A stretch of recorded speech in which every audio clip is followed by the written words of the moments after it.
Now, one of the things that's sort of been happening on Vlad TV is that you have this new genre of artists.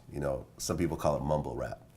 And I've gotten into these really heated discussions with some of the 90s rappers about this. Like, for example, Lord Jamar and Ari the Rugged Man recently, where they're just furious over a Lil Yachty and what he's doing and how they feel it's not real hip hop, it's not real music. He doesn't know the history of hip hop. He doesn't know enough Nas he doesn't know a lot of Biggie and Tupac songs and so forth. And I've always been the one to sort of defend it as just, this is music. It's going to change. People could do what they want. As someone that's been around for 30 plus years and have seen music evolve, how do you feel about this new kind of wave in hip hop? I think it's cool. I'm not mad at it, but I think that the people who are, who is the top of that area? Like, who would you consider the top of that area of music? Would it be Future? Would it be Migos? Well, then if that's the case, Yachty maybe. Yachty, I still say he's in his first 2 weeks. You know what I'm saying? Like, he's been out for maybe a year. Okay, so you could say Future. So I would say he's out for maybe so a year. Future Migos. But where Yachty came from, even if you look at Gucci Mane, you know what I'm saying? For a lot of what Atlanta is, they would consider Gucci Mane at a certain level. Well, Gucci Mane came out from jail a couple months ago and already dropped 3 projects. When he was going for, Mike Will said he made how many beats for him? Like, he would just constantly create for him. So I think that, the fact that Future made 5 mixtapes projects last year, the record with Miley Cyrus was one thing as they were going for what they thought was that hit. But as he gets back in the spot, you can't move and fuck up some comments.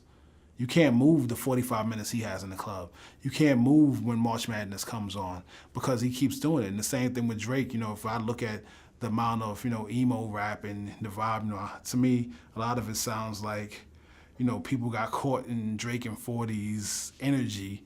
But bottom line is he's put out so much music that you can pick what you love, what you don't know, and then what his core fans love because he continues to do it. So I just think that, whether it's a Lil Yachty, Migos, with those Versace, and different flows that they had, cool.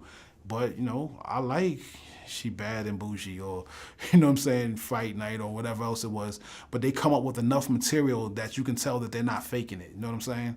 And I think that's really what it is. Whether it's Lil Yachty or Lil Uzi or different people, their material is going to tell how long they're going to be here. Their material is going to tell if this actually develops into its own genre and if it's going to move from being music for a core set of people, or if it's going to be music for all hip-hop, or if it's going to be music for all of everyone. Like, there was a time when Lil Wayne, even though he was cash money, and then when he really got to Go DJ, I was like, I hate Go DJ, but I still wasn't sure if I was a total Lil Wayne fan. I saw where he was coming with it, but then he kept banging you over the head with the amount of material to the point where you had to recognize Lil Wayne bar for bar, feature for feature was to be reckoned with. So I just look at it like, everybody has their potential is what they live up to. There was a time when Brand Nubians, were a certain thing, but that Brand Nubian second album, Lord Jamar, stepped all the way up production-wise and lyrically and showed you he was a force to be reckoned with, period.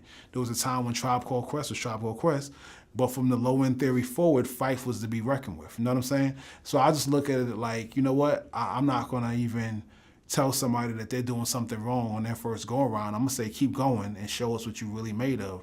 Because if you're going to be here for 5 years, for 10 years, for 15 years, really doing this, then you're going to really have this. You know what I'm saying? And then what are you going to develop into?